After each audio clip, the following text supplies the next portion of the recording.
बिस्मिल्लाहिर्रहमानिर्रहीम। आज का जो हमारा टॉपिक है वो है केमिकल इक्विलिब्रियम। अगर आप इस चैनल पर नए हैं तो इस चैनल को सब्सक्राइब करें, और अगर आपने पिछली वीडियो नहीं देखी है तो वो भी देख लें, जिसमें हमने केमिकल इक्विलिब्रियम का चैप्टर स्टार्ट किया था और हमने रिएक्शन के टाइप्स के बारे में पढ़ा था। हमारे पास दो टाइप्स के रिएक्शन थे, एक था रिवर्सिबल रिएक्शन और एक था इरिवर्सिबल रिएक्शन, जिसके बारे में हमने डिटेल से बात की। आज हम शुरू करते हैं केमिकल इक्विलिब्रियम को। केमिकल इक्विलिब्रियम क्या होता है, पहले इसकी डेफिनेशन देखते हैं।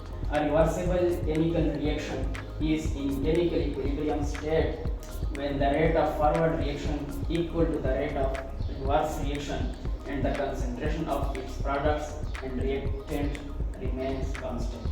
हमारे पास केमिकल इक्विलिब्रियम किसी भी केमिकल रिएक्शन का वो स्टेट होता है जिसमें हमारे पास जो फॉरवर्ड रिएक्शन होता है और जो बैकवर्ड रिएक्शन होता है उन दोनों का रेट जो है वो बराबर हो जाता है। यानी जितना हमारे पास फॉरवर्ड रिएक्शन हो जाता है उतना ही हमारे पास रिएक्शन जो है वो रिवर्स में हो जाता है। और इसमें सबसे इम्पोर्टेंट बात जो है वो है the concentration of its products and reactant remains constant. और हमारे पास जब इक्विलिब्रियम स्टेट पे रिएक्टेंट और प्रोडक्ट्स की जो कंसंट्रेशन होती है वो कांस्टेंट होती है, मतलब उसकी कंसंट्रेशन में कोई चेंज नहीं आता, बल्कि उसके रेट जो है उसमें चेंज आता है। जितना हमारे पास फॉरवर्ड डायरेक्शन में रिएक्शन जाता है उसी के बनिस्बत हमारे पास रिवर्स में भी रिएक्शन आ जाता है, जिसकी वजह से हमें ये लगता है कि ये जो केमिकल रिएक्शन है इसमें इक्विलिब्रियम स्टेट पे अटेन किया। फॉर एग्जांपल हम जनरल रिएक्शन लेते हैं जिसमें ए और बी हमारे पास दो रिएक्टेंट है, ये कंबाइन होकर हमारे पास सी और डी प्रोडक्ट्स बनाते हैं। तो हमारे पास केमिकल इक्विलिब्रियम वो स्टेट है, इसको हम रिप्रेजेंट करते हैं डबल हाफ हेड एरो से। डबल हाफ हेड एरो से हम इसकी रिप्रेजेंटेशन करते हैं। हमारे पास जब ए और बी कंबाइन होकर सी और डी बनाते हैं, इसी तरह हमारे पास जो प्रोडक्ट बन जाते हैं वो रिवर्स होते हैं, हमारे पास रिएक्टेंट में आ जाते हैं और हमारे पास जो सिस्टम होता है वो इक्विलिब्रियम में हो जाता है, केमिकल इक्विलिब्रियम। इक्विलिब्रियम हमने बहुत ज़्यादा डिस्कस किया है, हमने फिजिक्स में भी इसको पढ़ा है और भी जगह। फॉर एग्जाम्पल हमारे पास जो टग ऑफ वॉर है, जिस तरह रस्साकशी जो है जिसमें दो टीमें जो होती है वो एक ही रस्सी को खींचते हैं, जितना हमारे पास एक डायरेक्शन में उसको खींचते हैं दूसरी टीम उसको ऑपोजिट डायरेक्शन में वो इक्विलिब्रियम में आ जाती है।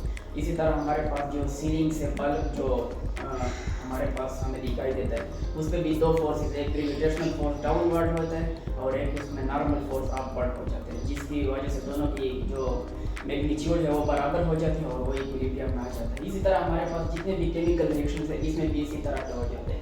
हमारे पास रिएक्टेंट जो है वो कंबाइन होकर प्रोडक्ट बनाते हैं और प्रोडक्ट जो है वो रिवर्स होता है हमारे पास रिएक्टेंट। ये जो केमिकल इक्विलिब्रियम है ये हमारे पास उन रिएक्शन में पॉसिबल है जो हमारे पास रिवर्सिबल रिएक्शन होते हैं। रिवर्सिबल में ये फिनोमेना नहीं होता। हमारे पास जो रिएक्शन है इसमें आपको दो चीज़ें, हमारे पास ए और बी कंबाइन होकर सी और डी बनाते हैं, ये हमारे पास फॉरवर्ड रिएक्शन है।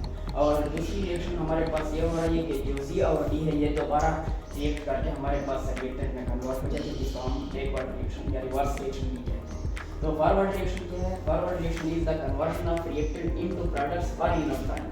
किसी भी एक टाइम में, किसी भी एक वक्त में जितना रिएक्टेंट हमारे पास प्रोडक्ट में कन्वर्ट होता है उसको हम क्या कहते हैं? Forward reaction. और हमारे पास जो रिवर्स रिएक्शन है जिसको हम बैकवर्ड रिएक्शन भी कहते हैं, वो क्या होता है? The conversion of products back into the reactants for unit time, जिसमें हमारे पास जो प्रोडक्ट बनता है वो दोबारा डिकम्पोज होकर या रिएक्ट करके हमारे पास रिएक्टेंट में कन्वर्ट होता है फॉर यूनिट टाइम किसी भी मखसूस वक्त में। तो इस रिएक्शन को हम रिवर्स रिएक्शन या बैकवर्ड रिएक्शन कहते हैं। जिसके हमारे पास एग्जांपल है जिसको हमने लास्ट टाइम भी डिस्कस किया था। हमारे पास जो हाइड्रोजन गैस है वो नाइट्रोजन गैस के साथ कंबाइन होकर अमोनिया बनाता है और अमोनिया जो है बाद में ये डिकम्पोज होकर हमारे पास नाइट्रोजन और हाइड्रोजन गैस बना देता है। तो हमारे पास जो हाइड्रोजन और अमोनिया, हाइड्रोजन और नाइट्रोजन गैस जो कंबाइन होकर अमोनिया बनाते हैं ये हमारे पास फॉरवर्ड रिएक्शन है, जबकि अमोनिया की जो डिकम्पोजिशन है इनटू H2 और N2 गैस ये हमारे पास रिवर्स रिएक्शन है।